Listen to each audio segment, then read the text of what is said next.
Hello guys, আসসালামু আলাইকুম। আজকে এই চাকুটি পদ্ধতি বানানো শেখাবো। দেখুন আপনারা কাগজটি প্রথমে কাগজটাকে ত্রিকোণে ভাঁজ করতে হবে। তারপর এগুলোকে ঠিক যেভাবে দেখাচ্ছি সেভাবে আপনারা ভাঁজ করবেন। প্রত্যেকটা প্রসেস আপনারা খুবই কেয়ারফুলি ভাবে করতে থাকবেন।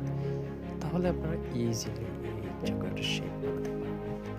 তো আপনারা এই ভিডিওটাকে চাইলে স্লো মোশন করে দেখতে পারেন অথবা স্টপ ওয়াচ করে দেখতে পারেন। স্টপ ওয়াচ মানে হচ্ছে এই ভিডিওটা চলতে থাকা অবস্থায় স্টপ করবেন, দেখবেন আপনারা ইজিলি করতে পারবেন। এটা একবারে ইজি। সো আমি এটা করেছি, আপনারাও পারবেন আশা করি। অ্যান্ড আজকে এই ভিডিওতে আপনারা কমেন্ট করবেন, লাইক করবেন, পরবর্তী ভিডিও কি নিয়ে আসতে পারি। আমার কাছে আমার অনেকটি আইডিয়া আছে, তো আপনারা জানাবেন কমেন্টে।